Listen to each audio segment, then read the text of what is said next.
Mega Victreebel. I'm pretty sure most of you remember that Nintendo Direct that revealed the Victreebel, and there was a lot of mixed confusion, but a lot of people loved how it looked. But when we found out its ability, people were like, this thing's probably not that good and competitive. However, we're going to be trying out in the Champions tier of Pokemon Champions and see if it can perform well or not. This is my Mega Victreebel Corviknight team. We're going to go through the team building process, then the individual member breakdown, then how to use the team, and then finally showcasing the team with some games. Let's start breaking it down.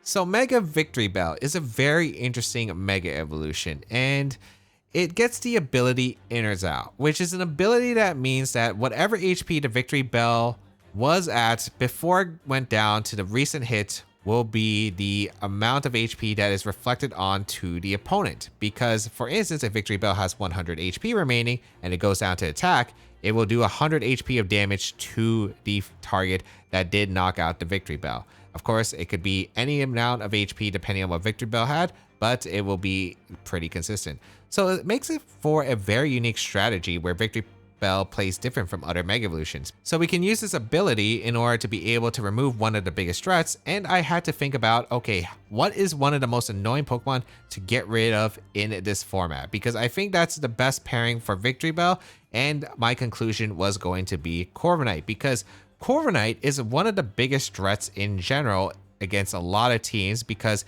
its typing of steel and flying is pretty incredible. There's very little that hits Corviknight for super effective. It has good general bulk. The mirror armor makes it so you can't really reduce its stats at all, and it can set up and then dish out a ton of damage. The recovery is nice.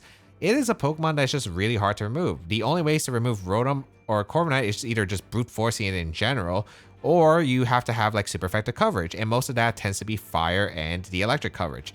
Now, fire types, most of them are either going to be Incineroar, which isn't even too bad because you have the mirror armor on the Corviknight, which of course reflects the Intimidate, so the Incineroars are going to be always -1, or it's going to be mostly specials, whether it's like Delphox or it's going to be the Charizard Y.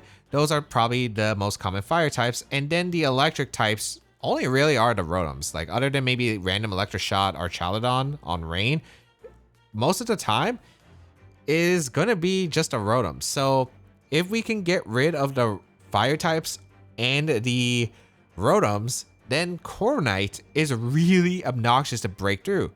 Think of Pokemon like Garchomp, think of a Pokemon like Eternal Floette. They kind of struggle at being able to break through the Corviknight in general. So that was the idea behind Victreebel plus Corviknight, because we can use Victreebel to get rid of Rotom Wash because of the Giga Drain being really great, and of course a great type matchup. And then against like the Rotoms, like if I switch into an Overheat or a Heat Wave from like the special fire types, then Victreebel will trade ideally for the knockout on the opponent's side of their special fire or electric, and then Corviknight should be able to win the game. That is basically the theory here of this duo. So had Victreebel and Corviknight in the builder, and then the rest, how did I want to pair it up? So I felt like I wanted at least the Fire Water Grass core because I think it's pretty solid. And then I was really going through so many different versions of it. I had like Hisuian Samurott plus like Ceruledge. I was trying out like a few different of the Rotom variants, Rotom Wash and Rotom Heat. And I decided in the end that I would go with Tauros Water plus Rotom Heat. And the reason is Rotom Heat is still really good into general stuff, good into the opposing Corviknights, so I can remove the Corviknights, which is like nice. Extra damage into like the bulky waters, which can be a little bit annoying at times. So having access to Thunderbolt plus the Giga Drain combo is really solid with the Victreebel plus the Rotom Heat, so it can actually be able to knock out those Pokemon. And then, of course, just being able to help out against a Frostlass and actually threaten it with Overheat, because otherwise it can be a little bit annoying. So I liked the Overheat on the Rotom Heat so I could one-shot the Frostlass. And Willows is still really nice overall. It's also better in the Charizard. Why? Because I don't have to worry about those heat waves or solar beams doing too much to Rotom Heat, just in case. As you can see, I have quite a bit of Charizard dislike on this team.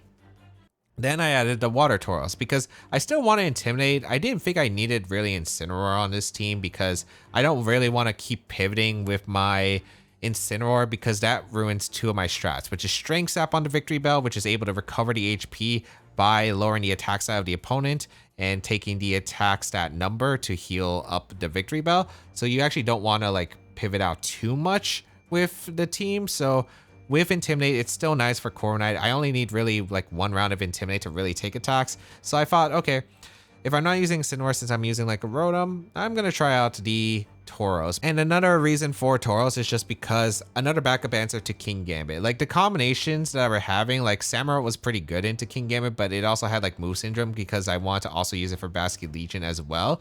I like the idea of having Tauros with the Rotom Heat because of the fact that it would be able to switch into the Basket Legions a bit better, which I think is kind of nice because of that Intimidate, but also the fact that I also can just threaten King Gambits immediately with close combat, because if they're like the Swords Dance Black Glasses set that could be a little bit annoying for the team and I'm not able to burn it with my Rotom Heat, I would like to be able to threaten the one shot. So close combat with Tauros I felt like made a lot of sense. So it's good in the Basket Legion plus King Gambit combos in certain cases, and I think it's just like a nice pivot overall, and it can play offensive with the close combat Wave Crash to do a lot of damage to remove like an Incineroar immediately, which I did very much appreciate. Then the next Pokemon, I was like, okay, what are kind of annoyances? And I felt like Mega Gengar was definitely one of them. Frostlass was definitely another one. Those ghost types are really, really troublesome. And then Basket Legion, you know, I think that just being able to always threaten Basket Legion because the last respect threat is always concerning for a team. Yeah, I just wanted backup answers. So Choice Scarf Hydreigon was definitely one of the mons I want to have, and I felt like the Dark Pulse pressure into those ghost types was really nice. Draco Meteor is pretty solid because it's also a really great Pokemon into Rotom Wash, which other than the Victreebel, I kind of struggle into. So having another backup and Hydreigon being pretty good into Rotom Wash with both Dark Pulse being able to do a decent amount, resisting both attacks, and then Snarl for the special attack drop seemed pretty great. And I also had a backup answer for Head Smash into Charizard if we did get into some surprise territory. Then Final Mon, I was like, the team's a little bit slow still, and I was debating about, okay, what other things do I really want? And I felt like there wasn't really too much that I really needed. I didn't feel like I needed ground coverage with the team. It could be nice for next to Corviknight, but otherwise it wasn't really necessary for the most part. So I was like, oh, you know what? I kind of want like something fast, and I kind of want to still be able to threaten Charizard because, as you all know, if I'm setting up Corviknight to be the win con, gotta get rid of the Charizard, and then final mon on this team was going to be the Aerodactyl here. So Aerodactyl, Rock Slide, does threaten with the dual wing beat. I feel like it's pretty decent too. It also gives me the Unnerve ability, which could be nice for playing around defensive berries so I can get rid of mons easier. And yeah, I just decided Aerodactyl just gave me some speed options, another answer into Charizard stuff, and felt like it would be pretty decent, especially into like fast-paced ones with like the Venusaur plus Charizard or the Whimsicott plus Charizard, which I think that version definitely is pretty scary for the team otherwise. And that is how the team came to be, and now let's go over the individual members. So first Pokemon up is going to be the Mega Victreebel, and Mega Victreebel is definitely just one interesting Mega Evolution, right? Because Innards Out is definitely a very unique ability where if Victreebel gets KO'd, whatever amount of HP was done to it on the last hit is going to be the amount of HP that the opponent receives in response. So it's very interesting. It gets access to Chlorophyll as its ability before Mega Evolving, which is nice in the Sun matchup in case like I actually need Victreebel to outspeed stuff. I wasn't sure about the exact speed because Victreebel is pretty slow. I decided to go with a little bit just to be able to speed creep some of the potential Rotom Washes in the format, because if they're bulky Rotom Wash, I actually have a bit of time or a bit of difficulty being able to remove those Rotom Washes. So I invested just a little bit of speed to be able to outspeed those. I want maximum HP investment because of Strength Sap, and then also because of Innards Out, of course. Like going down to like a Heat Wave from Charizard and taking it down with me is of course ideal, and then a good amount of special attack so I get to Jump Point, and then Sludge Bomb plus the Giga Drain should be able to do a solid amount of damage across the board. But yeah, Strength Sap's supposed to be annoying, and it's very solid to just being able to recover the Victreebel. Same with Giga Drain. I have debated several moves like Encore and Acid Spray, but I thought Strength Sap would be pretty consistent, and it could also pair with the Corviknight, as I mentioned before, where you can Strength Sap your Corviknight and you'd be able to recover the HP without having to lower the Corviknight's attack stat. So I think it's actually pretty solid in that regard because I can get a lot of healing off the Corviknight no matter what the board is. And even if I intimidated or lower the attack of my opponent's Pokemon already, if they're playing passive against Victreebel. Next Pokemon we have is a pretty bulky Rotom Heat, and we have a pretty nice Mon just to be able to, again, help out against like the Charizards. Willis is really solid, especially with Corviknight and I think the Victreebel across the board. And that's exactly what I wanted. Like, one of the Rotom forms seemed pretty good. I was testing out, as I mentioned before, my team builder, a bunch of different fire types, but I ended up going with Rotom Heat and the Tauros Water as my fire water types to round out my fire water grass core. But we have the Rotom standard set, Overheat, Thunderbolt, Willis, Protect. We have the Citrus Berry to heal up the Rotom Heat so it can get a bit of recovery there, which is nice. And then the EV spread here. Near max HP, we have an even HP stat for the Citrus Berry recovery in case of a Super Fang, which would do 50%, which allows Rotom to heal with Citrus Berry and get back to 75% on some Super Fang mouse hold combinations.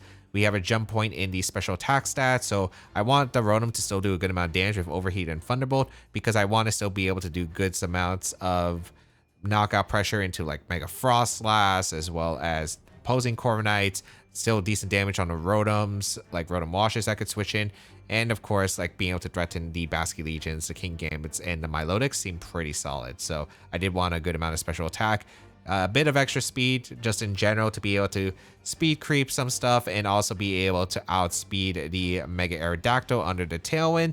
And the rest is going to go into just general bulk. So the Rotom Heat, able to take attacks, support the team with Willis, good damage across the board. Yeah, it is a solid mon on this team. So next Pokemon we have is going to be the Corviknight. Really obnoxious mon to get rid of in this format because the really strong fire and electric coverages, the special fires are always going to be the Megas, and then the only electric types you really see are going to be the Rotom, maybe like Electroshot or Chaladon potentially, but you don't really see too many of those. So Corviknight really is just able to do a ton of work into those compositions. Otherwise, bulk up is just such a massive threat, especially paired with leftovers for recovery. Attack and defense boost, really hard to get rid of Corviknight in general. It has pretty solid bulk across the board, as you can see from this EV spread, just max HP, a jump point to its attack, and then one extra just because of the fact that with a +1, I would get an extra stat from the boost from the bulk up. A good amount of special defense, and then the speed. I've seen the speed investment on Corviknight before. It's able to outspeed like the base 135s, and of course like Mega Delphox and everything below is pretty solid. So I think having fast Corviknight so it could take advantage of the bulk up and just be able to go for the Brave Bird afterward under Tailwind is pretty solid. So that's why I thought Speedy Corviknight is actually pretty solid here. And of course, just with leftovers, with the bulk ups, the Roost recovery, yeah, this Pokemon is just hard to deal with for a lot of teams. Next Pokemon we have is going to be the Choice Scarf Hydreigon, and Choice Scarf Hydreigon to help out against the Charizards as well as the Basculegions and quite a few other Pokemon. Yeah, this thing can be pretty threatening. So we are going to go with max special attack Hydreigon for the maximum damage output. We're not going with max speed because I don't think there are too many Scarf Hydreigons really running around. I just had it so it could outspeed Timid Scarf Gardevoir, which was like the fastest thing I would really think of. Like, I could outspeed Mega Aerodactyl with the extra speed on the Hydreigon, but I don't think it's necessary, though I think it's definitely valid. You don't need the extra bulk. I thought the extra bulk could be nice on this team because if Hydreigon survives, it could get another hit off, which could be nice, but you could go with just max special attack, max speed. I think that's very valid. A Draco Meteor for the strong Dragon type move. Dark Pulse and Snarl is pretty solid for the dark coverage. Also help out with the special attack, so Corviknight can take hits better, especially useful into the Rotoms.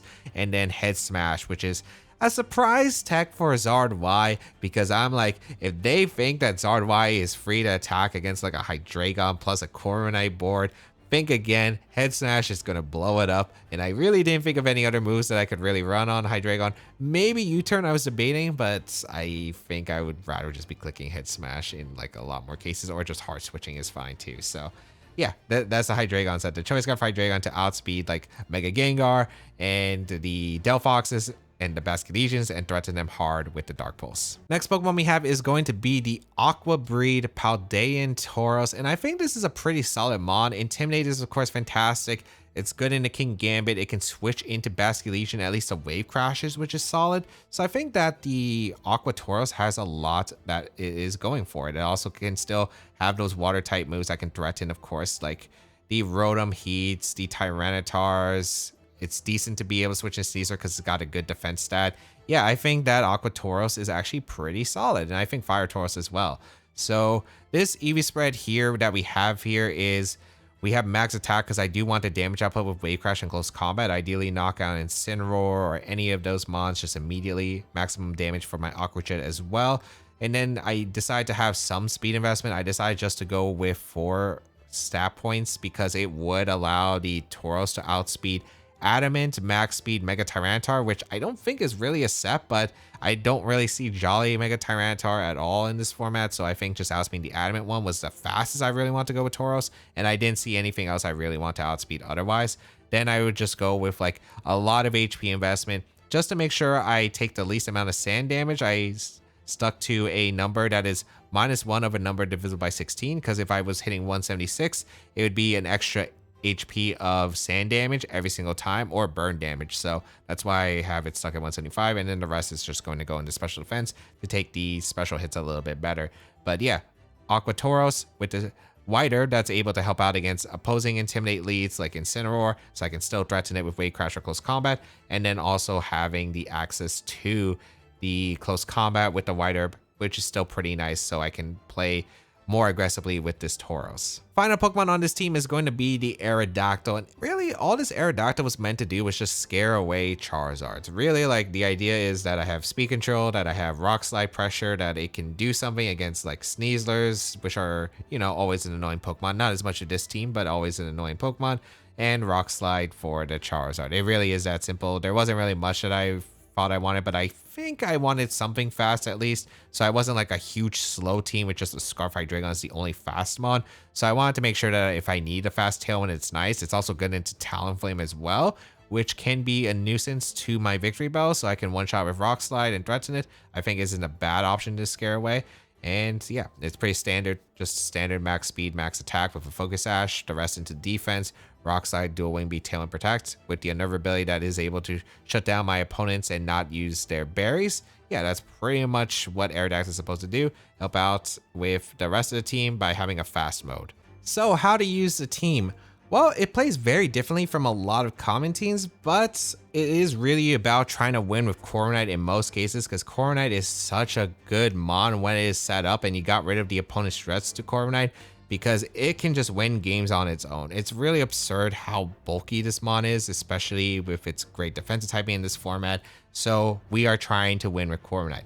In order to win with Corviknight, you generally want to be able to get rid of the stuff that Corviknight does not like dealing with, which are going to be those special fire types and the electric types. So using Victreebel and the rest of the team to help remove those, and then try to figure out a position to be able to sweep under Tailwind with Corviknight or get the setup of Corviknight with the bulk ups, is pretty much how you utilize this team. There are a lot of different leads you can go with immediately. I think Corviknight is a solid lead that you can just lead immediately if they don't have the best immediate pressure.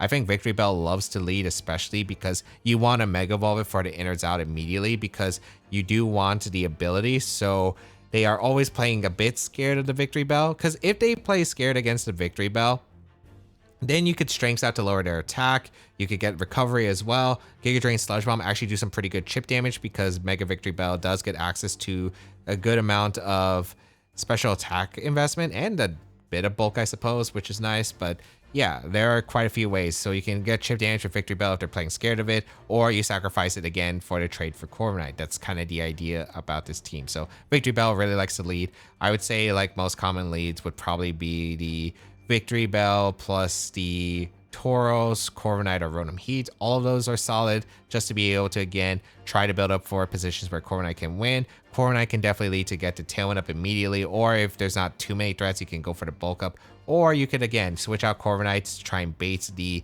mon that drives the Corviknight out on the field, so you can either start chipping it away, or you could, of course, trade for it, so that would be pretty solid. And then Corviknight can come in later in the game and win. It's all about really setting up the Corviknight generally to win. I'd say that's probably the way the team wins most of the time. Then also, like, Tauros can lead with Intimidate, of course. It's just a pretty big classic. Scarf Hydreigon is pretty nice as a lead, especially if they don't have any priority Tailwind Speed Control, especially, and no big fairy threat. because you can go for some pretty offensive damage straight off. And of course, Rotom Heat can start burning things, so you could set up with your Corviknight later on in a safer position. And of course, Aerodactyl can lead for a more offensive position. If you want to lead like Aerodactyl plus like Hydreigon, Aerodactyl plus Victreebel, Aerodactyl plus Tauros for Tailwind plus some strong damage immediately. If you'd like to check out the details of the team, they'll be listed down below. You can also check out the replica team. Otherwise, let's get started and play some games with Mega Victreebel. All right, we have Eternal Floette, Sinisha, Incineroar, Garchomp, Rotomosh, and Tinkaton. If I'm not mistaken, this is the team that Edu used for Top 32 in the recent Victory Road Online tournament. Okay.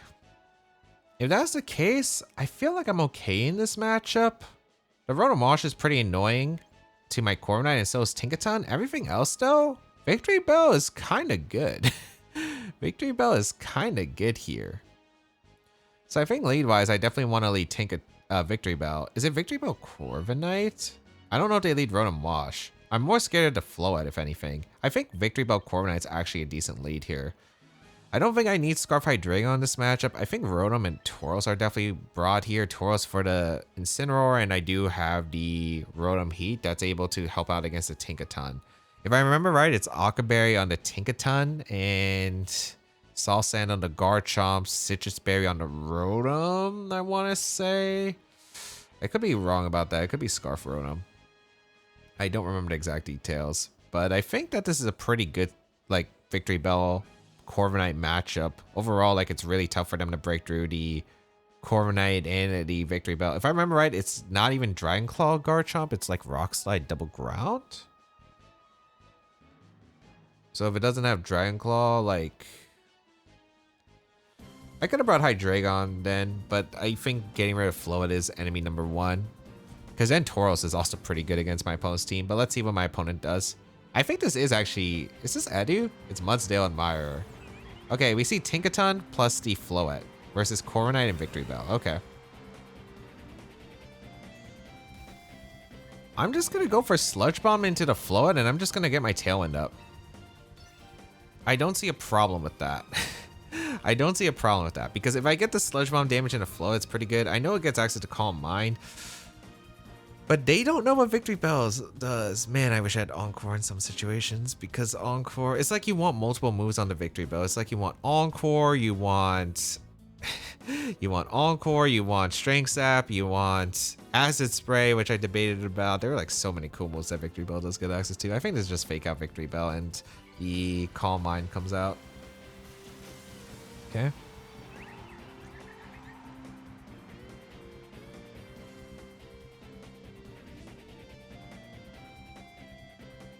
So we will Mega Evolve with our Victreebel. I want to say they're probably going to protect the Victory or the Floette the next turn. Fake out the Corviknight. Interesting. Okay, wait, that's actually good for me. Okay. Calm Mind does come out. All right. Not a bad spot, because I still don't think they can break through the Corviknight, and I can get Tailwind up the next turn. So let's get this damage off into the Floette. Good damage. Good damage. Now, are they going Instant or are they going into... They're probably going Sinistra, I imagine.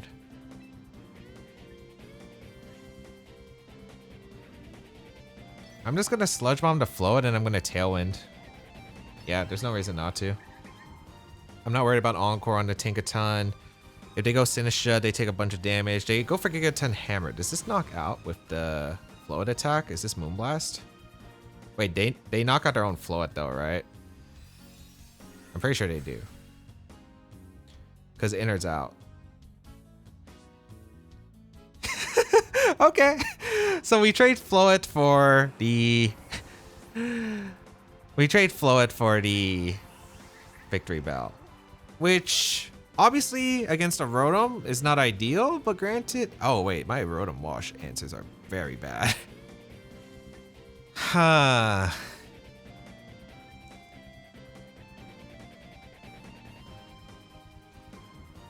Yeah, this could be a problem. This could be a problem. Rotom.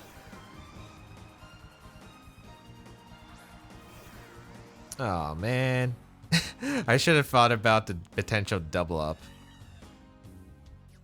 But am I going to play passive against that? I don't know. That's tricky. Do I want a Thunderbolt? Ooh. I wish I brought Hydreigon now.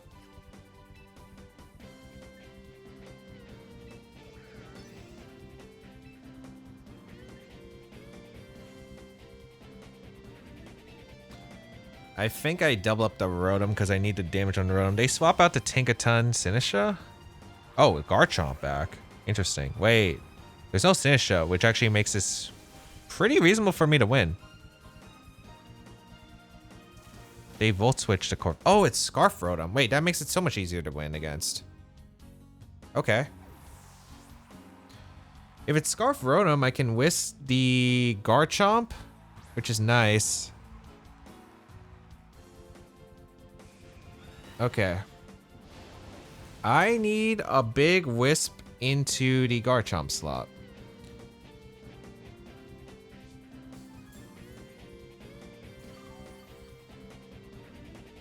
Alright. We go for Will-O-Wisp into the Garchomp and we Roost.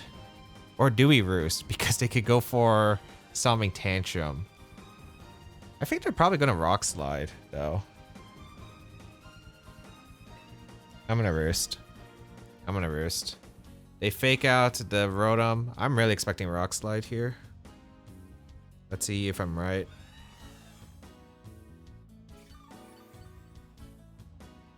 Ah! Got me. Okay, I still survived though, which is huge.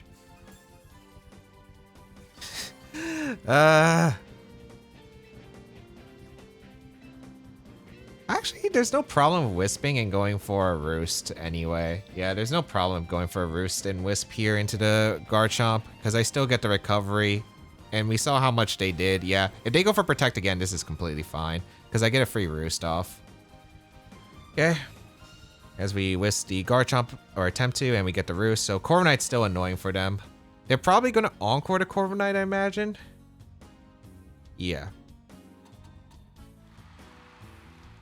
Okay, I'm thinking swap Garchomp into Rotom Wash, probably. I need every bit of damage I can get into the Rotom, and I'm going out into Tauros. Because I need some pressure against the Rotom. The problem is I'm kind of slow with my Tauros.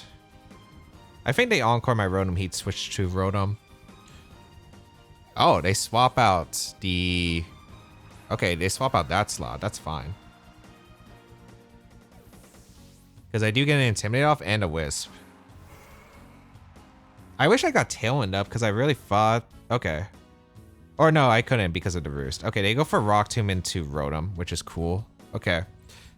Was it always Rock Tomb? I thought it was Rock Slide. Alright.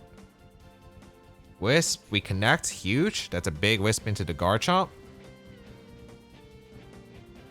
Actually, it's probably Electro Web Rotom, so they probably can't touch the Tauros effectively. Yeah, if that's the case, we might have a decent chance. I'm going to Protect with my Rotom. And I'm going to Protect with my Tauros because I want to see what they're going in. I want to see what they're locking into. Because we know it's Scarf Rotom and outspend my Corviknight under Tailwind.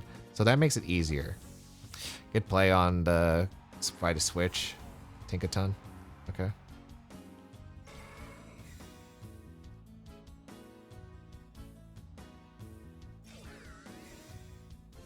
I need to find a way to get rid of this Rotom. They do Volt Switch into the Tauros. Alright.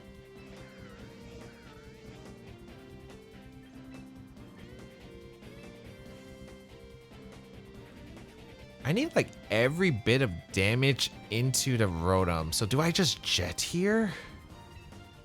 So I don't get locked into Encore, or do I close combat? Because Volt Switch definitely doesn't knock me out. I guess I can close combat to Tinkaton too. I think close combat to Tinkaton's fair. Because I think they Encore to Rotom, but we'll see. Going to Corviknight. What's actually nice is I can get a Tailwind situation off. Yeah, that doesn't knock out Tauros. Do they KO with Gigaton Hammer? I highly doubt it. I've used Tinkaton, and Tauros has good defense. So this should be out into the Garchomp. Yep. They did try to Encore my Rotom into Protect. Beautiful. I do get a close combat off into the Tinkaton. Not a knockout, but that's fine enough. White Herb activates. And now I can Tailwind with my Corviknight and get speed control, so my Tauros outspeeds their Rotom. Okay. Now we have a good spot. Now we actually have a good spot. Okay. Because Corviknight will beat the Garchomp 1v1. I just gotta beat the Rotom. Do they hard switch to Rotom? If they hard switch to Rotom, they just lose, right? Because I can close combat that slot. And bulk up. I wonder. Yeah, they retreat to Tinkaton to go Rotom. That makes sense. As I protect Tauros close combat. Did they stomping my Corviknight to get the double power stomping? I could see that. No, they stomping my Tauros. Okay. As I do get the Tailwind up.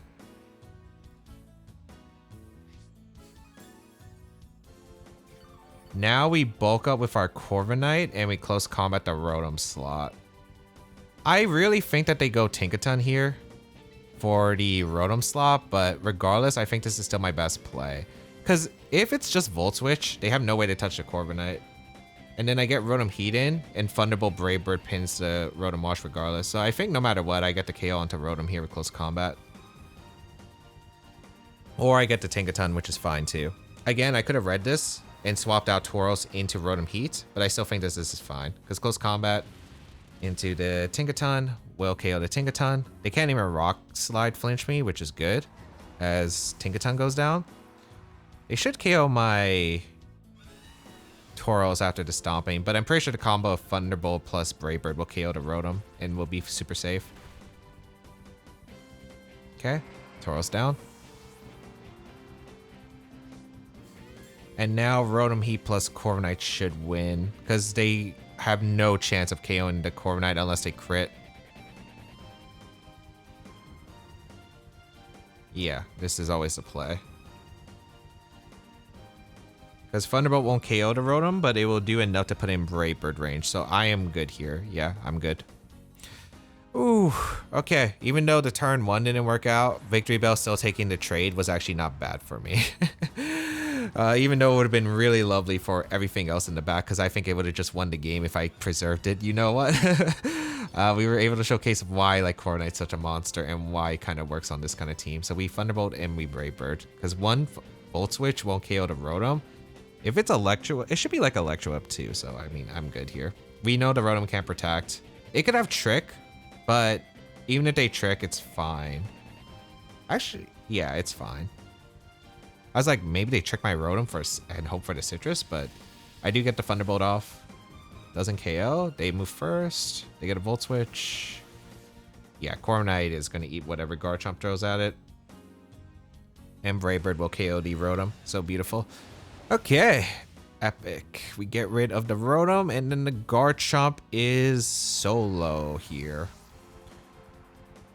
And it's not even Rock Slide, so it can't flinch me down. They Rock Tomb the Rotom, but we do get the Citrus Berry off with the Rotom, which is beautiful. Nice. And we heal. And yeah, they can't beat this Corviknight. Burn Garchomp, I highly doubt it. There's one more turn of Tailwind? Yeah. So I bulk up here, and I guess I just throw off an Overheat.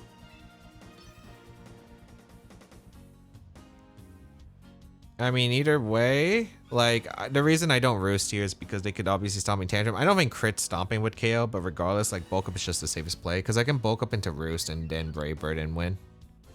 So that's always the play here. Overheat will come out into the Garchomp. Good damage. Like, even with their Sword Stance, they can't win, because Rock Tomb just does nothing. They missed a Rotom. Sure.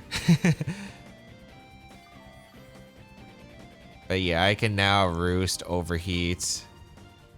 and the game would be over. Yeah, they realized that too. So nice. I think that might have been Edu because he's high on ladder, and also Mudsdalemeyer is definitely an Edu tag. I don't know if he's streaming right now. He does stream, I know, but I don't know if he's streaming right now. But we will definitely take the victory. So first game already with Mega Victreebel. Insane. All right, we have Gengar, Incineroar, Sinistcha, Excadrill, Tyranitar, Como. I think this is probably Perish. With Incin, Sinistcha, Como, yeah. Which is kind of annoying, but at the same time, it's not like this is terrible of a matchup. I do like Tauros plus Hydreigon a lot. It puts on a lot of offensive pressure, other than into the Como, which I don't know if they bring. We'll find out, I suppose. But I do like Hydreigon and Tauros. The problem is, this is like one of the worst matchups to bring a Victreebel, because it does not do anything. I do bring Corviknight. Did I bring Victreebel? Because like Rotom doesn't do much either, realistically. You know what? I think I bring Victreebel. Like, there's not really a good backmon to have. Aerodactyl is not necessary.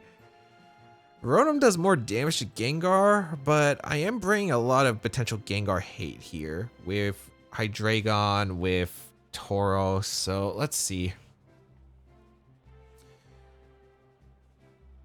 I gotta be careful because if they position Como, it could be kind of a rough. So I gotta watch out for that. Let's see what they lead here. All right, what are you leading? Tauros plus Hydreigon seems to cover like a lot of leads generally. Like Instant Gengar, yeah, we'll take that. Versus Hydreigon Tauros. They probably fake out Hydreigon and probably just go for something with the Gengar.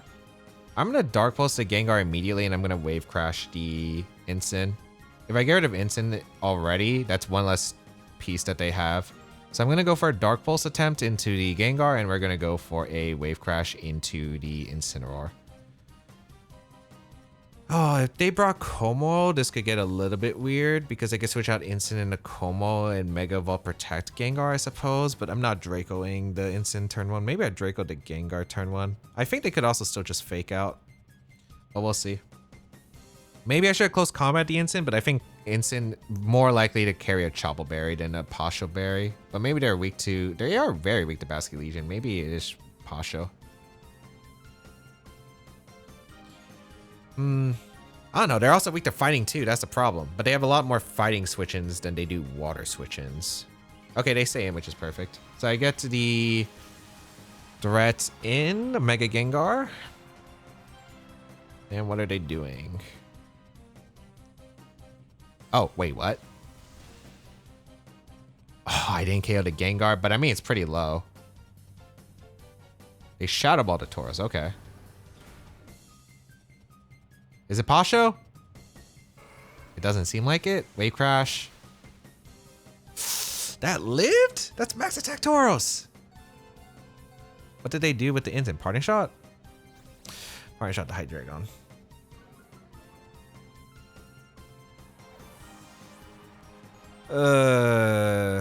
Como? Yep.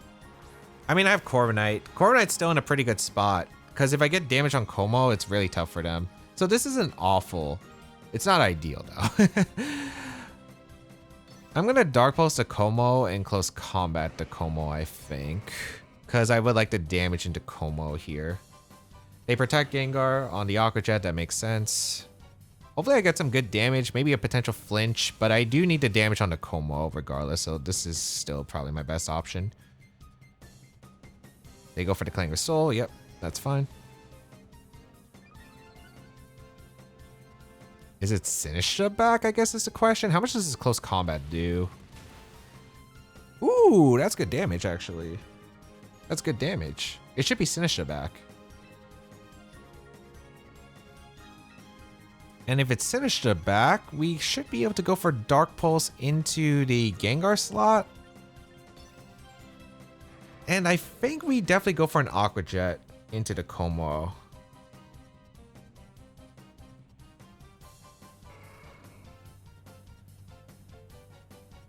Yeah, I think it's Sinistcha back. So they're switch out Gengar. This is Sinisha. I want to chip on a Sinisha. Perfect.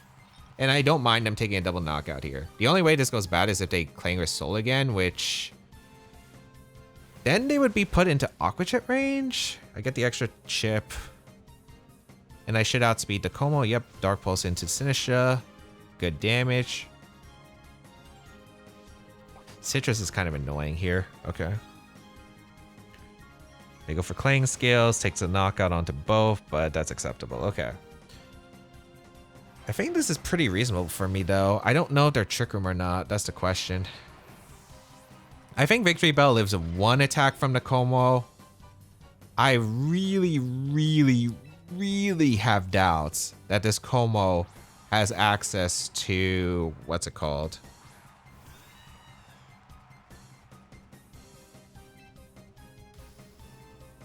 Or the Bulletproof. So I'm going to Sludge Bomb the Como.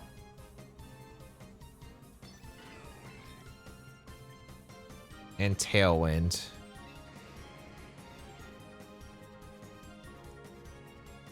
If they Trick Room with Sinisha, it's not that bad for me. Yeah, I go for this. If they Rage Powder, doesn't matter. Oh, actually, no, it does not. It does not. Okay. I was thinking like, oh, if they Rage Powder, do I lose to Perish? But no, I'm still in a fine position. As long as they can't knock out a Pokemon here, I'm good. And I don't think they can, even with the double up. So we will Mega Evolve with Victreebel. Please don't be Bulletproof. It should be either Soundproof, which is the more likely ability, or Overcoat. Both are way more likely than it is Bulletproof, man. Mega Evolve Victreebel. They protect Sinisha, which is amazing for me because I did get Tailwind up. Clang Scales, that's fine. Beautiful. Beautiful. Because Sludge Bomb should KO the Como. Yes. So Como goes down. Excellent. And then the Gengar is weakened. The Instant is weakened. Corviknight gets Tailwind up. We Brave Bird the Sinisha slot. We Giga Drain whatever is not the Sinisha slot. And we win. Okay. Very nice. Because they... Gengar in. I thought they could maybe go Instant and Fake Out and Trick Room, but even if they do that, like, it's probably unlikely that they can win. We Giga Drain the Gengar slot, and we go for Brave Bird into the Sinisha slot. I think Brave Bird should knock out Sinisha because we're adamant, but we'll see. They can't really reposition the Instant. Yeah, this is just really tough for them.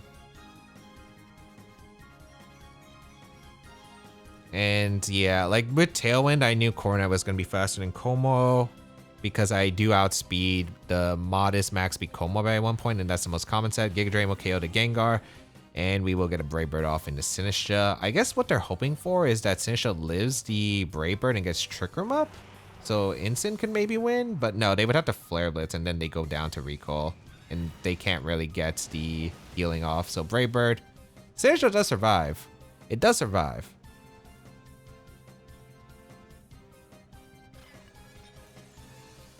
But they can't win because the Mirror Armor is going to give Intimidate, so they can't knock out the Corviknight even with that. Yeah, they can't even knock out Corviknight. Yeah, they realize that and can't win.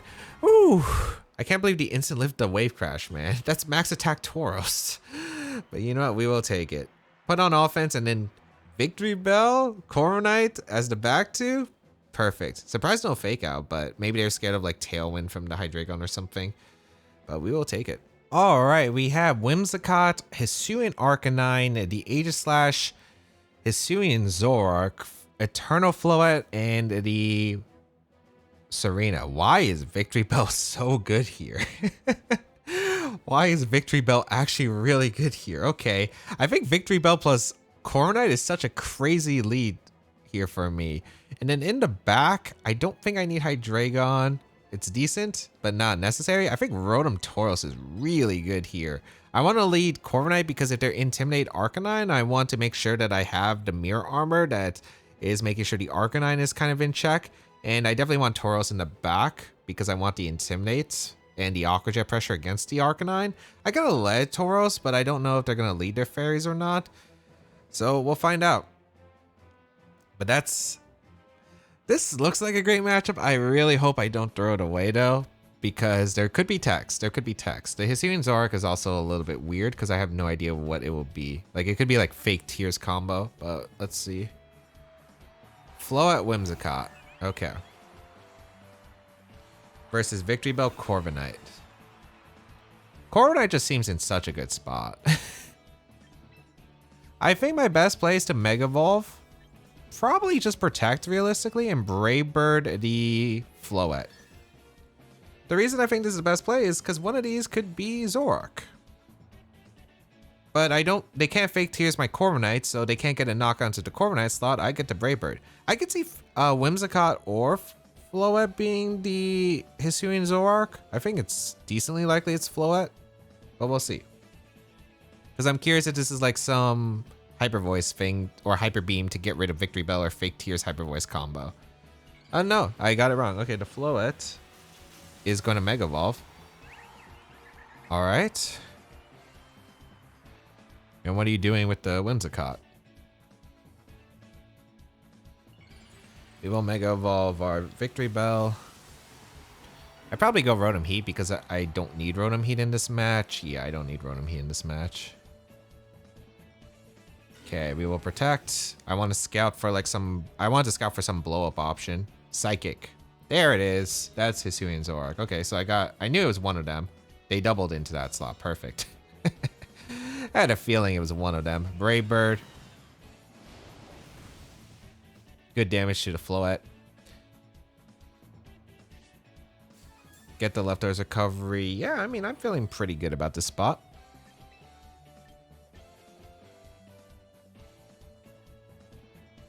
I'm just going to go in a Rotom and I'm going to get my Tailwind set up. So we know I can easily get Tailwind up because they don't have Tailwind Whimsicott, it's Zoroark. So I can set up a position where I can like overheat the Zoroark and Brave Bird to flow at the next turn. Or if I go down, that's fine. I get a free switch. So we bring out the Rotom as a Psychic. Psychic Moonblast doesn't KO this Rotom, I think. Light of Ruin. I don't think that KOs because of the resist. Yeah, perfect. Do they go down to Recall? No, which is actually ideal. I don't want them to go down to Recall. So I do get the Citrus Berry with the Rotom, and we get the Tailwind up, so now we have Speed Control. Perfect. I'm really not scared to float, especially with Aqua Jet pressure in the back, so I'm just going to go for the Zoroark because I think it's actually the biggest threat. So we're going to go for Thunderbolt into Brave Bird. It covers like every single switch that they have access to. It catches a Hisuian Arc for decent damage. Whimsicott goes down. Zoroark will go down. What's the last that they had? Serena. It will go down. It will go down. I guess I should probably respect the float a bit more because the Aqua Jet could get blocked by... Do I think it's Serena last though? Because we know 3 out of the 4. Do I think it's Serena back? They really have no answer to Corviknight if so. Probably Aegislash, if I had to guess. They're retreating to Zoroark, which makes sense. Arcanine, yeah, I mean, I still get a... Okay, so it's Arcanine as the last. And they Protect Flood. So this is actually beautiful because I get a Thunderbolt plus Brave Bird, which does a good amount of damage to the Arcanine. We also know it's Rockhead because it didn't activate Intimidate. Brave Bird. Good damage. Arcanine's in Brave Bird range and Thunderbolt. Yeah, that's a frail Arcanine. Now we go for a Thunderbolt into the Arcanine, and we could just go for a Brave Bird into the Float. Simple streamlines here. They could extreme speed the Rotom, but I mean the Float slot's taking a Brave Bird, so that's fine by me. I also have Aqua Jet with my Tauros in the back. So I'm feeling pretty good about this. It's always weird because they couldn't really trade for Victreebel because Victreebel is kind of a weird mon that kind of beats a lot of their stuff too. Psychic on Zoroark is cute for the Sneasler.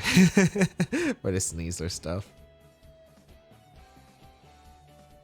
Do they extreme speed or... Because if they lose Arcanine, I could have also Brave Bird to Arcanine because if Arcanine goes down, they also lose to Corviknight. If they protect Arcanine, they're probably just trying to get in Whimsicott. That makes sense to me. As I do, Thunderbolt into the Protect, and we will go for the Brave Bird into the Float. So Float goes down. Now this should be Whimsicott.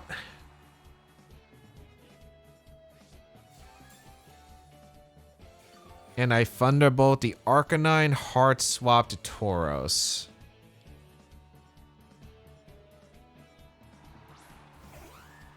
Yep, Whimsicott, they're gonna Tailwind. We Thunderbolt the Arcanine, we Heart Swap to Tauros. And we should be good here. Because once we get rid of Arcanine, I don't see how to break into Corviknight plus Victreebel. Because one of the two will beat the Zoroark. And then the Whimsicott can't beat either. So they do go for Tailwind, not surprising. Is this Flare Blitz? Should be a last ditch Flare Blitz, I think. Yep. Into the Tauros. Beautiful. And Thunderbolt will KO the Hisuian Arcanine. Nice. And now we can double up the Zoroark. We can go for... probably Aqua Jet is fine.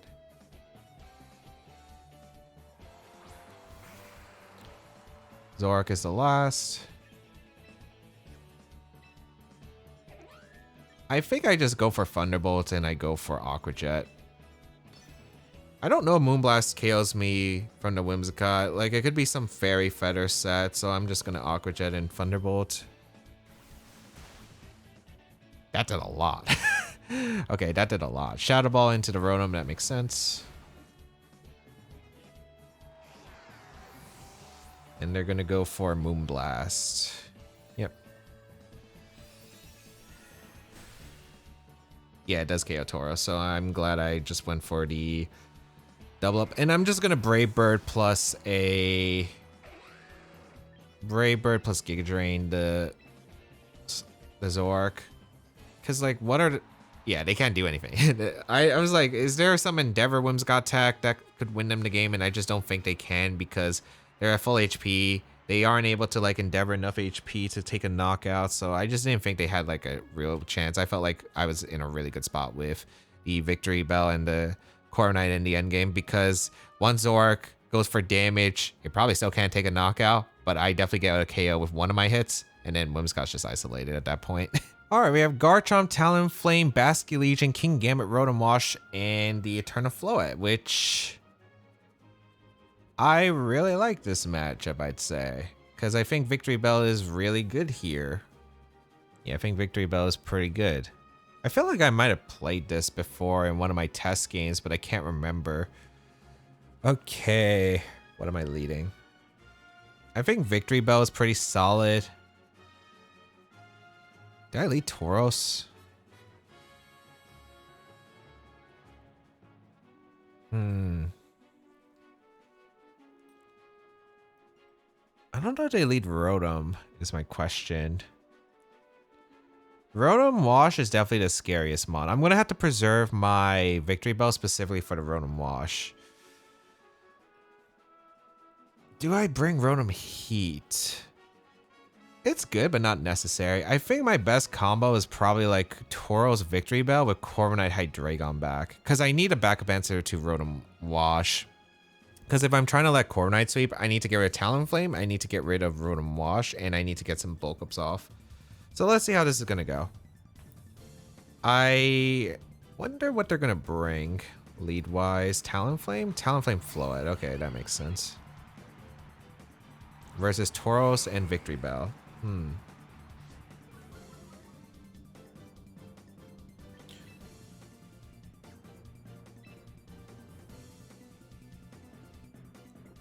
Did they attack immediately?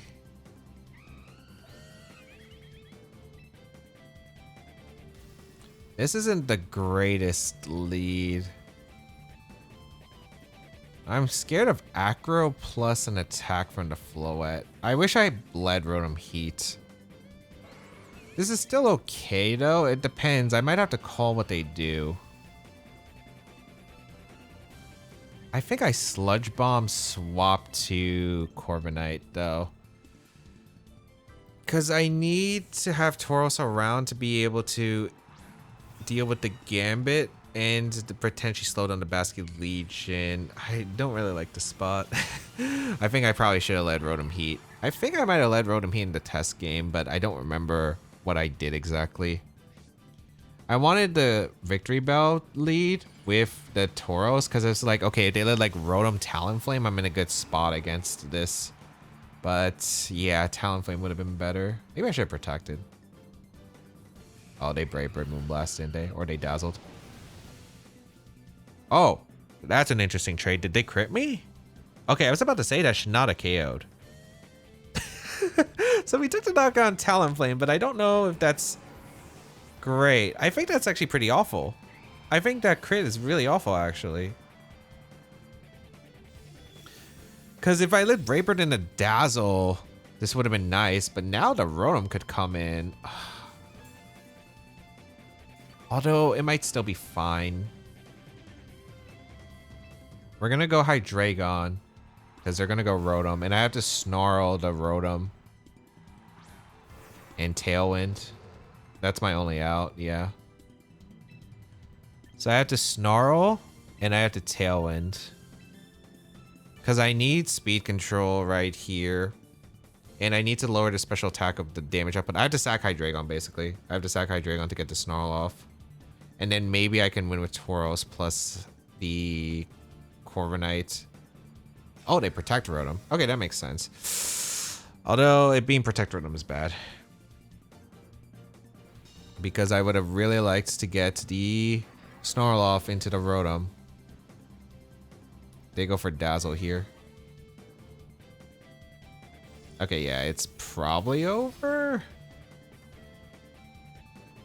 Unless the Float is not bulky. Maybe it's like Light of Ruin. Actually, with Talonflame, it could definitely be just Light of Ruin. Oh, okay.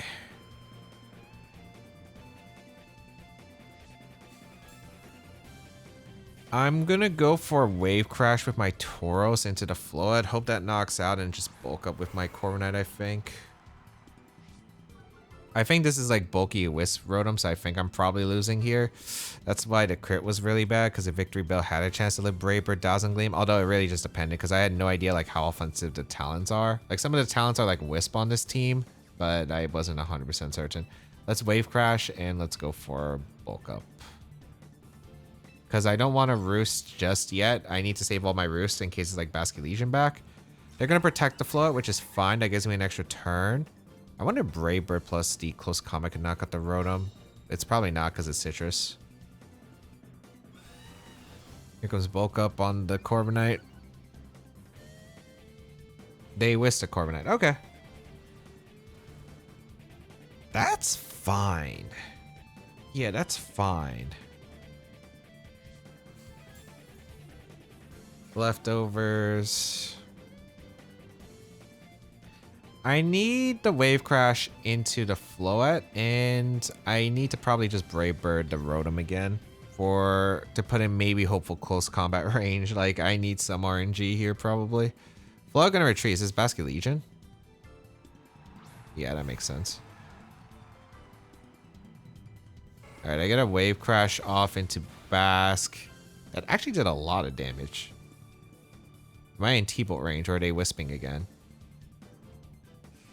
Brave Bird to hopefully put them in close combat range and don't activate a Citrus. Yeah, that did nothing. That did nothing. They Thunderbolt the Tauros. It KOs. Okay, yeah, the game's cooked. Another crit, but I think it was like really unlikely I would win anyway. I think lead was probably bad. I think I had to lead Rotom Heat. Probably Rotom Heat Victreebel. I don't love that though, because I think it's then a lead call between them leading Talonflame Float or leading Talonflame Rotom Wash. Because I think Talonflame Rotom Wash is actually a pretty valid lead against the team too. If I predict that, I could lead Hydreigon, but it's still like a Float mind game, so I don't think there's like anything I can do. Also, it was Leftovers Rotom, so I guess I should have went for close combat crit into Rotom. But yeah, that one's a little bit tough because it's just hard with the Talonflame that has the flying coverage, plus like the double waters kind of mess up. Like the double waters mess up the Rotom Washes specifically, and it's hard for me to get Victreebel in a good position against like flying coverage and Fairy, it's a little bit tough unless I have the right lead. Because if I had to switch, I lose a lot of momentum. So maybe I should just protect it, but wasn't 100% certain. All right, we have the Delphox, Incineroar, Aegislash, Rotom Wash, Venusaur, and Garchomp. So this is a very interesting matchup here. I really like the Hydreigon here specifically. Hydreigon's really great. I like Rotom Heat. It's not bad. It's not amazing though. I don't think I bring Aerodactyl. Aerodactyl does nothing in this matchup. Hydreigon's really nice though. Hydreigon's really solid. Probably Scarf Chomp paired with Delphox. I think it's really hard for them to stop Hydreigon. Hydreigon plus Toro seems pretty nice here. Yeah, I like Hydreigon plus Tauros, and then I want Victreebel plus Corviknight in the back, I think. Yeah, I think that's alright. Like, the Victreebel is actually really good into this team because the Giga Drain into Rotom Wash, the Strength Sap into the Garchomp could come into play, as well as it's nice into the Aegislash, depending on the Aegislash set, of course. I don't know if it's physical or special on this team. I'd assume maybe, it's probably physical, I'd assume, because you don't have many physical attackers. You have actually you have 3 special attackers. You have Rotom Wash, Delphox, and the Venusaur. But we'll see. Let's see what they bring. Gonna be Delphox, Garchomp. Okay. This is probably one of the best lead cases for me because I did lead Hydreigon plus the Tauros. We have Mind Games right away. I could go for the KO at Delphox with Dark Pulse plus Aqua Jet. Or I could read... I am debating about Dark Pulse Aqua Jet. Or if the thing is, if Delphox protects and Garchomp goes for Dragon Claw, it might be a really bad start. But I think I could maybe play around it. I think I'm just going to go for Dark Pulse Aqua Jet because the thing is, Dark Pulse doesn't KO Delphox on its own.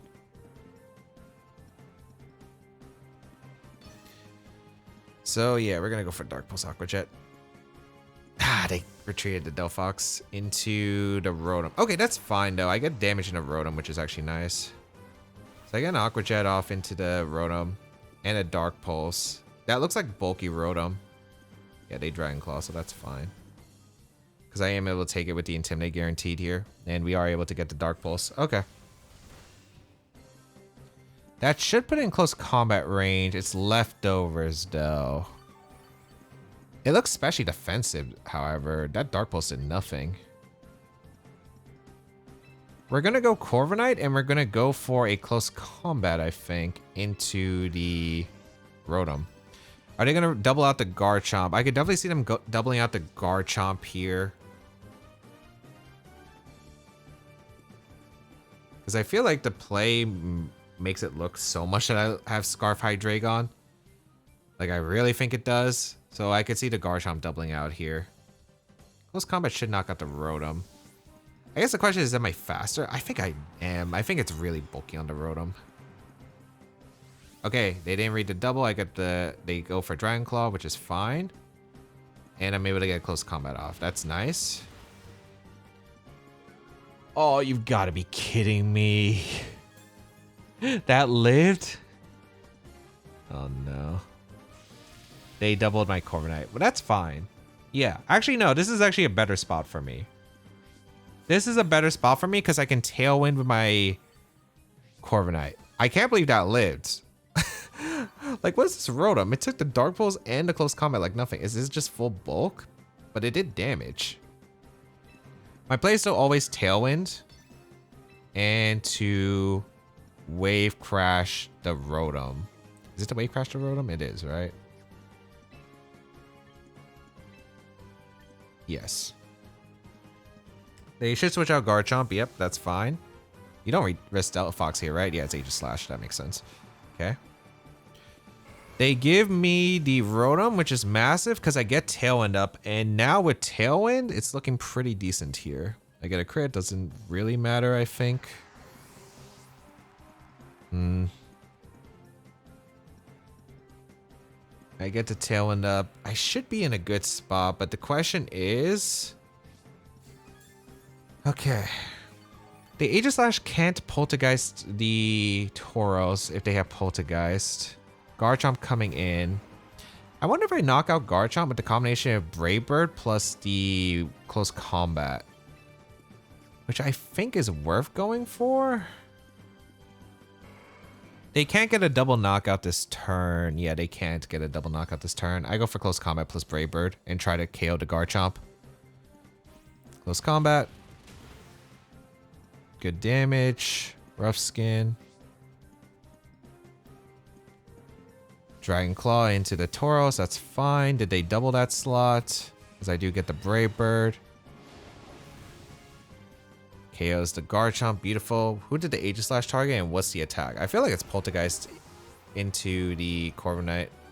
Oh, I guess I could have roosted here actually. I could have roosted. Because it was Scarf Chomp, so they can't go for like the Stomping Tantrum into the Roost play like we saw earlier. It is actually Poltergeist on the Aegislash. Okay, that makes sense. How did they beat the Tauros? That's a good question. Because Hydreigon can come in now. Delphox in. Hydreigon in. Unless I think Shadow Sneak KOs here. Which I don't think it does. I think my best play is just to Snarl and swap out into Victreebel. Oh man, this could get ugly depending on what they think KOs here. Because the thing is, I could Wave Crash a Delphox, right? So if I Wave Crash a Delphox, they should think of Shadow Sneak. But I have no idea, like, A, if the Aegislash is Sash on this team. If it's Sash on this team, we'll find out. If it's Poltergeist, I don't think it's Wide Guard on this team. I could Aqua Jet the Delphox too for Dark Pulse like previously, but I don't want Tauros to go down to the Aqua Jet. I'm going Victreebel here. They Mega Evolve with the Delphox. I mean, this could be Mega Evolve Protect, so that doesn't indicate anything here. If I Aqua Jet Dark Pulse, I won, but let's see. Snarl also works here. Yeah, they protect. Beautiful. Is this double protect? They do double protect, but I think this is pretty alright. Because if the Delphox KOs the Victreebel, they're in trouble. So I think this is still pretty decent. So we're going to go for Snarl. And we're going to Sludge Bomb the Delphox.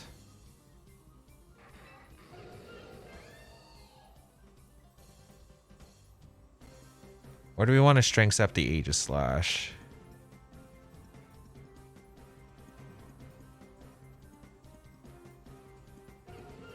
Now I think Snarl Sludge Bomb makes the most sense here. If they have Wide Guard with Aegislash, the only move they should be able to touch Hydreigon with is Heat Wave, which could knock out the Victreebel, and then Innards Out would activate. But let's see. Okay, I do get the Snarl off. Huge. Good damage to both. And I'll guarantee put the Delphox into range of Aqua Jet. Sludge Bomb. No poison. They Psychic. Oh, wait. That means... Okay, Victreebel hangs on. Stance change. Yep, that's fine. And they Poltergeist the Hydreigon. Yeah, they have to. I'm assuming it's Shadow Sneak as the last move. Hydreigon goes down, but this is perfectly acceptable because now I can go for Aqua Jet. They crit my Hydreigon, that's fine. My best play is to Strength Sap the Aegislash and Aqua Jet the Delphox.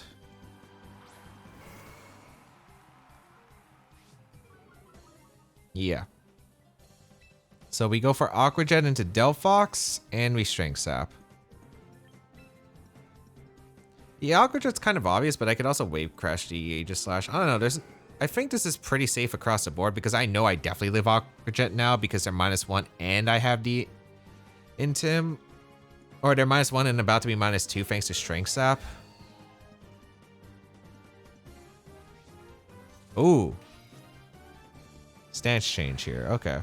They're worried about like a Wave Crash read or something. That works out for me, because I do get a Strength Sap off into Aegislash. Although, because of the stat change, I guess it becomes a bit weird. but I do get recovery.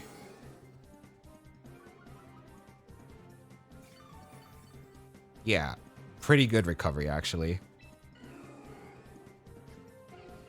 I want to say Tauros loses any attack now, so I just Aqua Jet and Giga Drain probably. And I think as long as there's no triple, we should be fine. They go for the double, it fails. I get the Jet KO into the Delphox, beautiful. So Delphox goes down, nice.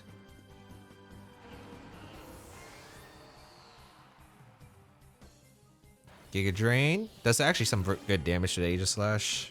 I need 3 to KO, but that's still nice. They didn't go for Shadow Sneak, so what did they go for? Poltergeist into the Victreebel? Yeah. Or no, they went for the Tauros, but I had the White Herb, so it was consumed, so they couldn't go for Poltergeist. That's why I always felt safe attacking with Tauros for the most part, because I knew their only option was Shadow Sneak. So that's why I tried to get the damage on Delphox, because as long as I was able to put it in range of Aqua Jet, it seemed like a pretty good chance that I would have one of Hydreigon or Victreebel alive, especially after the Snarl damage, so felt pretty good. And yeah, whew, okay, we'll definitely take it. We'll definitely take it. All right, we have Frostlash, Dragonite, Milotic, Sneasler, Kingambit, Basky Legion. So Mega Frostlash probably. All right, they don't really like Rotom Heat that much. Rotom Heat's nice. So I will be bringing the Rotom Heat. I think Rotom Heat Corviknight's a generally good lead. They don't have the best sense to break through it. And then I definitely bring Victreebel in the back. And the question is, I could go Hydreigon. Scarf Hydreigon Dark Pulse is just really nice. But I think I need Tauros so I can break through the Kingambit. Hydreigon was also pretty good here. I don't know if it's Scarf Basket Legion on this team. I would say maybe not. I don't think it is, but we'll find out. I think Victreebel is actually pretty decent here. Is it Mega Dragonite? So there's 2 potential Megas. Frostlass is always going to be a Mega. It could be support Dragonite on this team, which I could definitely see. I think Rotom Heat's hard for them to break through without their water types as a lead, but are they going to lead their water types against Victreebel? But the thing is, they could lead Frostlass, but of course if they lead Frostlass, they have to worry about the potential of me having access to the Innards Out, which would KO the Frostlass if they go for Blizzard, because I'm pretty sure Victreebel goes down to Blizzard, so that would be fine if that's the case. Let's see what they decide to go here. Yeah, it's definitely a weird team matchup, so they're definitely thinking. Let's see what they do here. All right, what is your plan here? It's gonna be lead-wise of Sneasler or Frostlass. Okay. I feel pretty good about this, unless I think I live close combat Shadow Ball maybe with the Rotom. I think I'm okay with just going for Overheat into the Frostlass slot immediately and just setting up Tailwind. Because I don't think they can get a knockout into the Corv. I'm pretty sure Corv will live. Close combat Blizzard will be close. I think I can live with both Pokemon though, whether it's just Shadow Ball close combat or Blizzard close combat. They're going to Mega Evolve with the Frostlass. And if they fake out one, I either get Tailwind up or I get the Overheat off. So either one's fine. So they will Mega Evolve with the Frostlass, which is not surprising. They go for fake out on a Rotom. Is this Aurora Veil? Is this Wisp? Aurora Veil, okay. I don't mind that because I think I can Thunderbolt Brave Bird to Sneasler for a knockout the next turn. So yeah, we have this Tailwind up, which is nice, and we can go for Thunderbolt plus Brave Bird into the Sneasler slot, which I outspeed and KO, so I will go for it because like the Frostlass can't take a knockout here, and Brave Bird Thunderbolt will definitely KO the Sneasler even through Aurora Veil. I'd be shocked if Sneasler can live. It could be one of the really bulky Sneaslers, but even then, I don't think you live Brave Bird close Thunderbolt, but it could be just means really defensive Sneasler. Okay, they protect Sneasler. Did they protect Frostlass as well? Oh, okay, they got me there.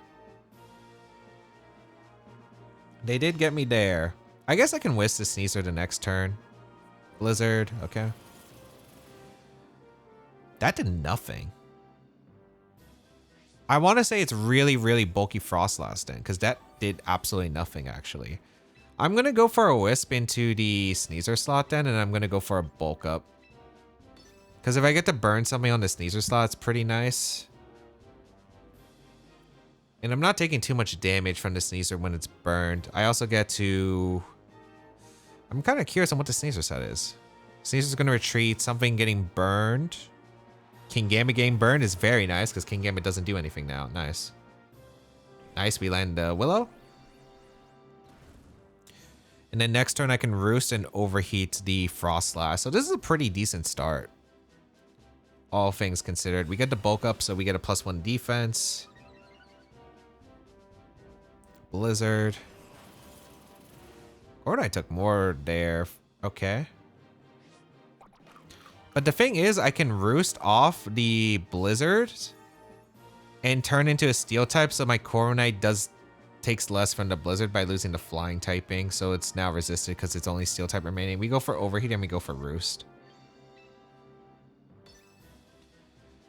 Yeah, this is still a pretty nice spot. I guess I could double back into Sneasler, but if they double into Sneasler, that's not terrible for me either. Because they're stalling out their Snow and Aurora Veil turns. Let's get an Overheat and Roost, because I would like to damage into Frostlass. As I mentioned before, Frostlass is kind of a pain. They do double out the King Gambit and the Sneasler. Yeah, good play on their part. And we get an Overheat. So this is good damage to the Frostlass. Yeah, good damage. I don't think Thunderbolt KO, so I think I'll have to Overheat the next turn. And we get a Roost off. Yeah, they go for Blizzard again. I'm okay with losing the Rotom Heat, though. Rotom Heat's done the job of getting the burn onto the biggest annoyance to me, which was the King Gambit. And again, we have Victreebel Tauros in the back, which is actually still pretty good. So now I think I still just draw off an Overheat and I go for a Tailwind, because I would like the Tailwind setup again. They probably fake out the Corviknight or they close combat the Rotom. Either one is fine. They're running out of Snow turns and Aurora Veil. So after Aurora Veil's gone, the Brave Bird from Sneasler is going to go in. The Brave Bird from Sneasler is going to go in. And then Victreebel under Tailwind's actually going to be kind of a problem for them. Especially with their burned Basket Legion. So let's see here. They go, or not burned Basket Legion, burned, what's it called?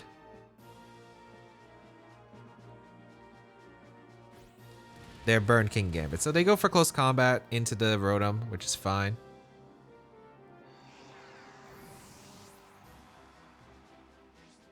It is White Herb. Okay, that makes sense, but that's acceptable. We get the Tailwind up, and now we can go out into... I think I just go out into my... Victreebel. And I click Roost with Corviknight, and I Giga Drain the Frostlass. I don't see a problem with that. So I will Giga Drain, and I will just Roost. Because the Sneasler is now faster than my Corviknight and Victreebel because of the White Herb Unburden proc, which means that my Corviknight doesn't have to worry about close combat on the Roost. Because then they could hit me super effectively if they were slower, but now that's not an option. So this works out pretty okay for me. Giga Drain will knock out the Frostlass. If they go King Gambit, that's fine, because King Gambit just gives me more opportunities to get free bulk ups off or any other attacks. It's just the Basket Legion, I think, is the final slot, and I have to figure out how to play around the Basket Legion. But the question is, like, what is this item on the Basket Legion? Are you Scarf or not? Because that's going to be a big deal. Because once Corviknight gets some boosts, like, it's going to be really tough for them. They also stay in, so I'm curious if this is Protect. Is this Protect? Nope. It's close combat to Corviknight. With the defense boost, absolutely eats. We will get another Roost. And Giga Drain will KO the Frostlass. So Frostlass goes down. Beautiful. I think Giga Drain should KO the Bask. I don't know. That's kind of a tough call.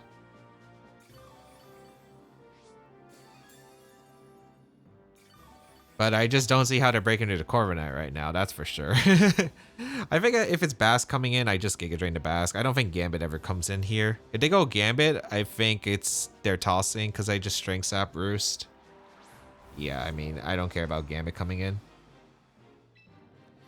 Maybe if it's Swords Dance, but I still have my Tauros pretty healthy. So I'm going to go for a Roost into Corviknight and go for a Strength Step into Sneasler to reduce the damage output the Sneasler has access to. Like, even if they low kick with Gambit, it's like a burn Gambit's not doing that much.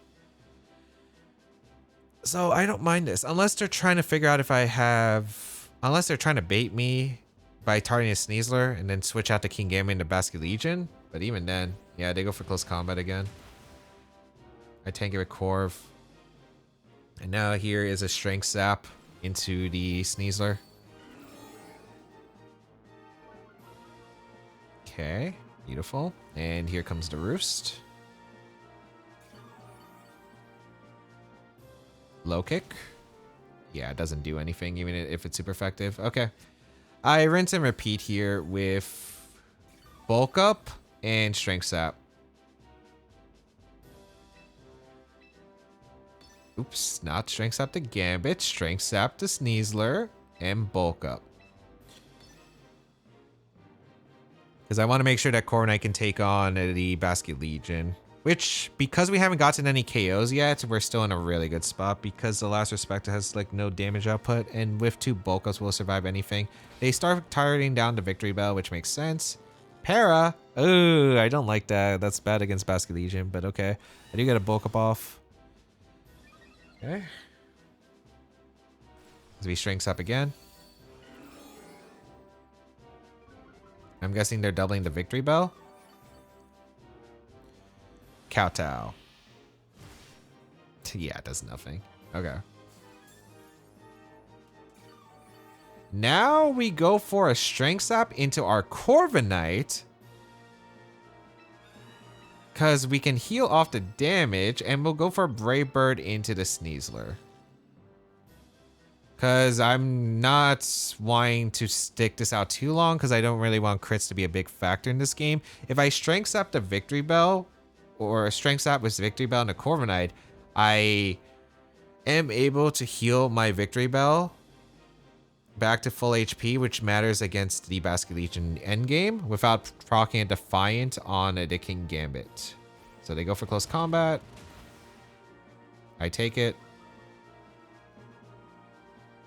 And here comes Brave Bird into the Sneasler, which will take the knockout. Excellent. And it is faster. King Gambit should be faster than Victreebel that's paralyzed, because Tailwind's no longer up. They go for Kowtow, that's fine. I guess if I get bad RNG here against the... with Victreebel, it could get a little bit annoying. But I should still be good. This is definitely Basket Legion, I assume, back. What's the final mon? What's the final mon? Show me Basket Legion. Yep. It's always Basket Legion. Alright. We Giga Drain the Bask. And we go for a Roost. They have to target the Corviknight. I think they have to go to Corviknight. But if they target the Victreebel with Last Respect and Victreebel goes down, they take a bunch of recoil. And I think I put an Aqua Jet range from my Tauros. So Corviknight plus my Tauros should be able to win the game. Either or. Against King Gambit. Unless it's like the bulky Citrus Berry Bass. But even then... should be alright. Let's see. They Last Respect. Yep, they have to target down the Corviknight. It does KO the Corviknight. Okay. I do really, really want this not to get bad RNG here. Okay, we do get the Giga Drain off. Beautiful. Is that Aqua Jet range? I think it should be.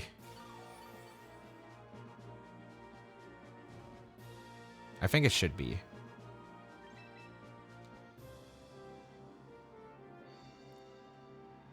Either way, we get Tauros in. Actually, no. I have a really good play here. I don't have to risk the Aqua Jet. I go for a Giga Drain into the Basket Legion. I protect the Tauros. So this is where Victory's ability is actually really good here, because if they KO the Victreebel with Sucker Punch plus Last Respect, then they take the recoil. Oh wait, I guess they could Last Respect Tal the Victory Bell. That's so risky though, because if I close combat the Gambit, the game's over. Or if I just KO the Bass. So they kind of have to make a read. There's no safe play. But they go for like Sucker Punch Last Respect into the Victory Bell. Then I win the game. Because in or outs would KO the Basket Legion. So let's see. It's a tough spot for them. I'm pretty sure I live Last Respect with both. I'm trying to dodge Sucker Punch and the Last Respect into the Tauros and KOing it. So that's why I'm going for this play.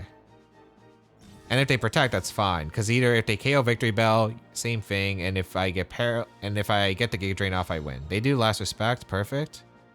Nice. Victory Bell coming in clutch. So we knock out the Basket Legion. And now we can just Giga Drain close combat the King Gambit and win the game. So nice. It's kind of really awkward for them to KO the Victory Bell in some cases. So it's actually, I think, kind of underrated in that aspect. Because they have to play very scared of taking the knockout. Because if I assess the correct win condition, then if they take the trade, like again, I was in such a good spot with my Basket Legion, which was nice. All right, we have Talonflame, Garchomp, the Eternal Floette, Aegislash, King Gambit, and Alolan Ninetales.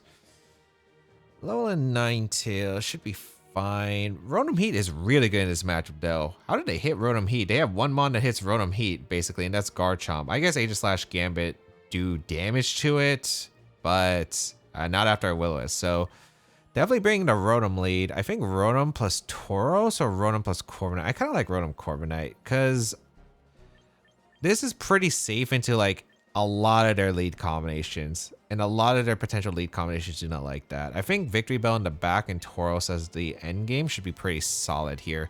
Hydreigon could have been nice for the Aegislash, but otherwise, I just like these four a lot. So let's see. I like to get rid of Talonflame and the Floette immediately. Those are the biggest damage dealers. Let's see what they decide to go with. Talonflame, Garchomp. Okay. Against Rotom Corviknight. That's fine.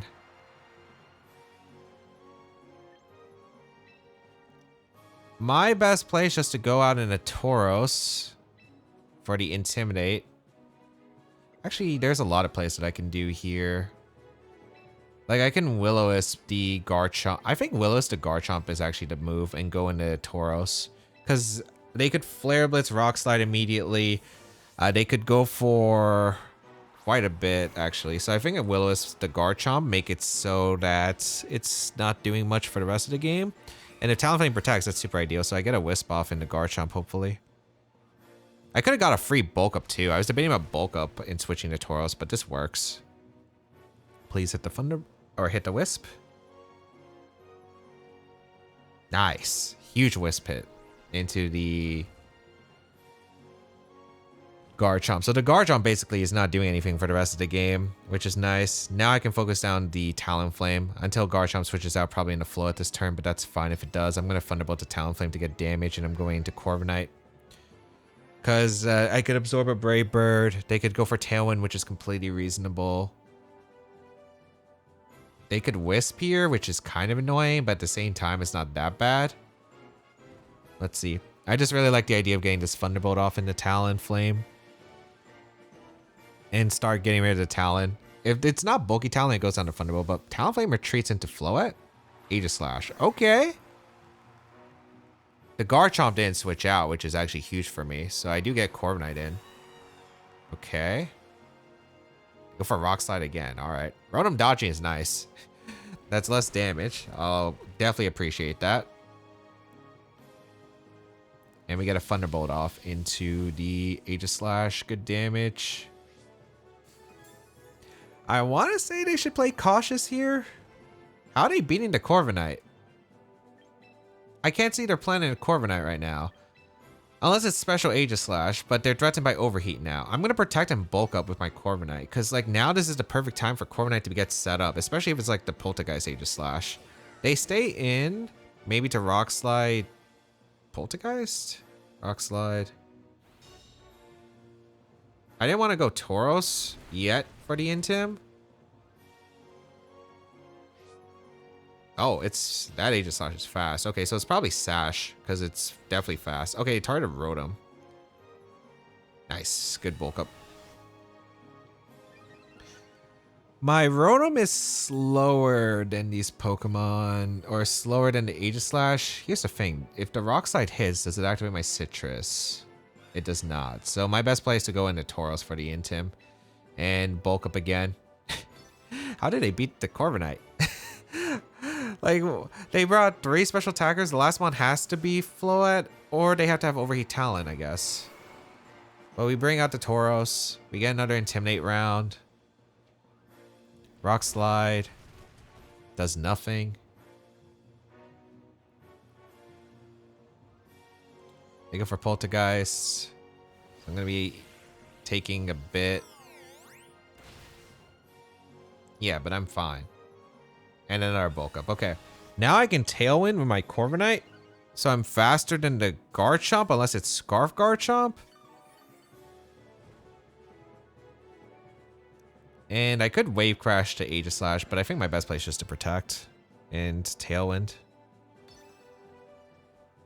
I just don't see how they're breaking into the Corviknight. The Corviknight is a +2 defense. They're -1 attack on the Aegislash. They're -2 attack and burn with the Garchomp. Like, even if Talonflame comes out, it's going to struggle. It's going to struggle to deal with this. The Talonflame had Protect us. I do got to be a bit cautious of that. The Aegislash is under threat of Wave Crash too. They don't have a safe play against the Corviknight. The Corviknight is just going to destroy once I get the Brave Bird position. Like, it has to be Floette. Okay, so we confirm it's not Scarf Garchomp. That is #1 really good for me. As we protect our Tauros. Okay, they just double protected for the King Shield. That makes sense. Okay. Now I can double the Aegislash with Wave Crash plus Brave Bird and focus that slot down and get rid of it. Because the Garchomp is doing nothing to my team. And I mean absolutely nothing. It could swap out, but the Aegislash is vulnerable. So I will always take a vulnerable Aegislash slot with Brave Bird plus the Wave Crash. I don't need to bulk up anymore, I'm pretty sure. I've done the setup that I need. So Wave Crash coming out into the Aegislash brings it pretty low. But Brave Bird will definitely KO. I guess I could have Aqua Jet plus Brave Bird, but so I took less recoil. But like Tauros is definitely eating this regardless. Goodbye, Aegislash.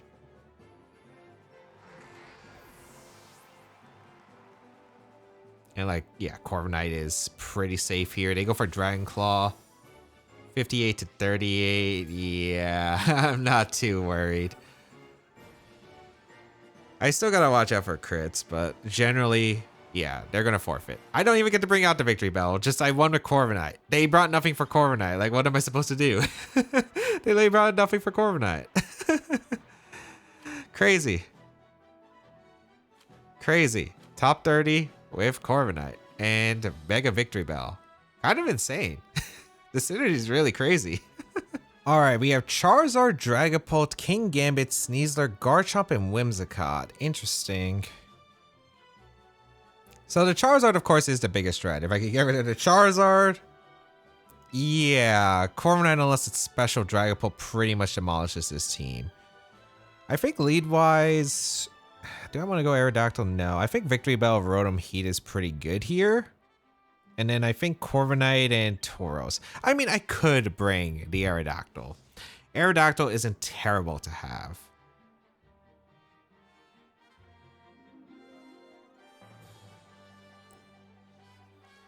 I'm debating it because I guess I don't need to Intimidate that much. It's just like I guarantee to win in the Gambit because my Rotom's going to take a lot of damage at the lead probably. Nah, I think I'm still going Tauros. I'm still going Tauros. I'm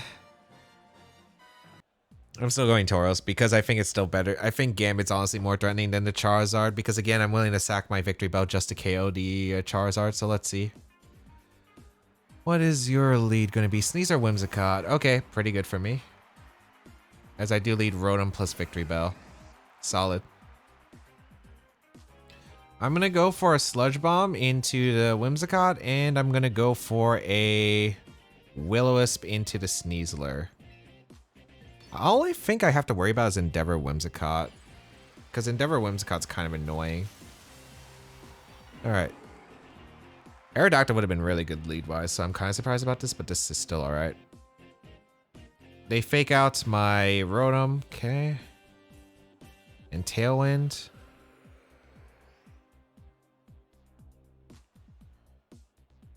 As I do get a Sludge Bomb off into the Whimsicott, does bring it down to Sash. My only question is, are you Endeavor?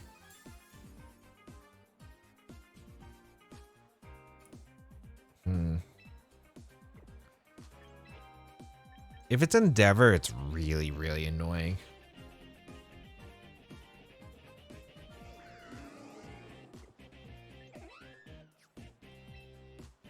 I guess it's still fine. I'm gonna go for a Sludge Bomb and a Whimsicott to get rid of it and go for a Wisp into the Sneasler.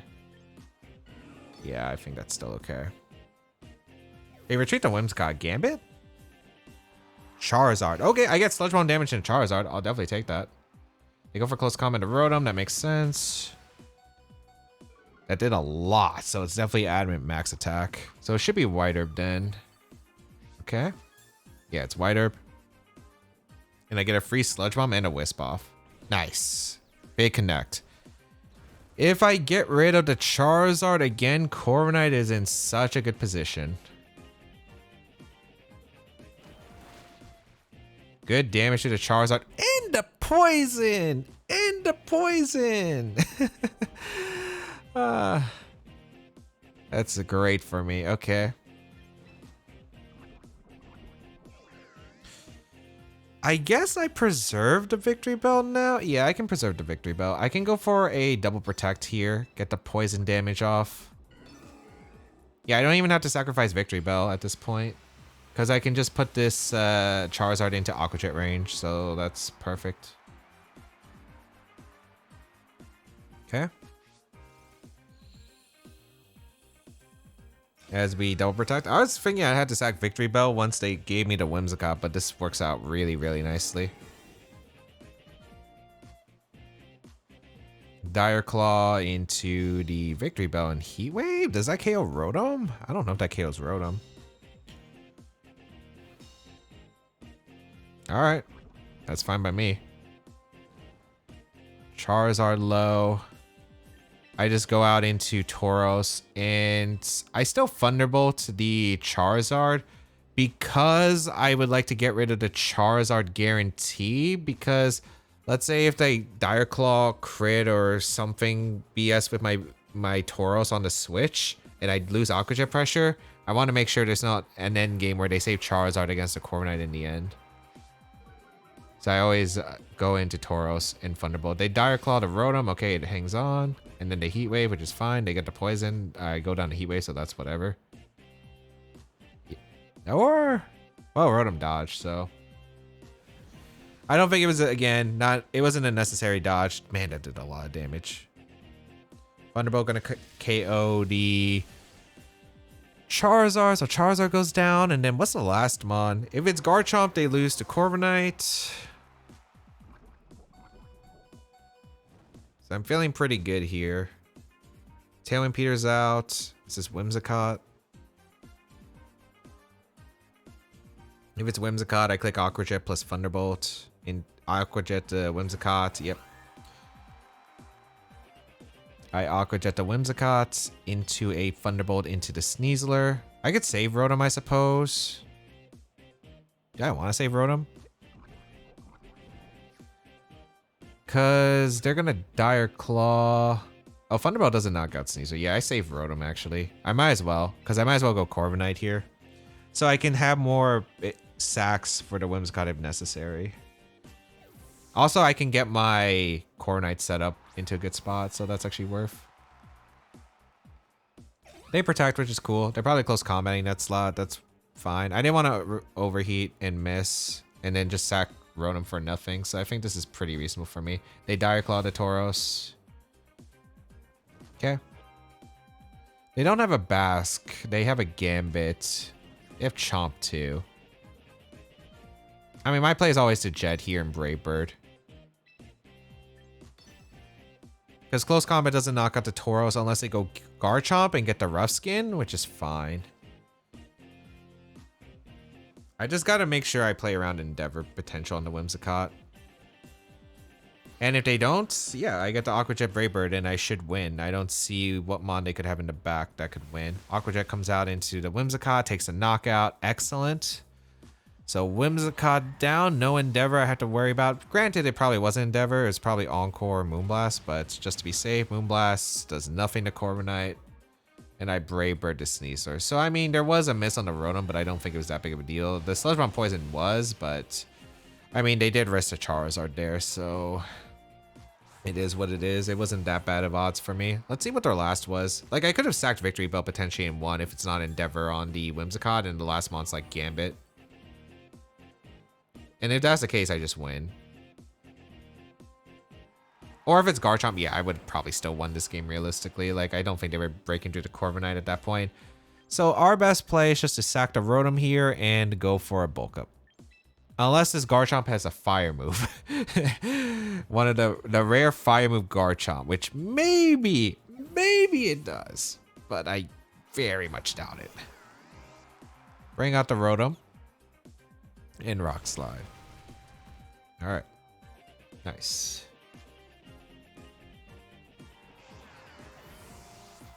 And they're gonna go for Bulk Up.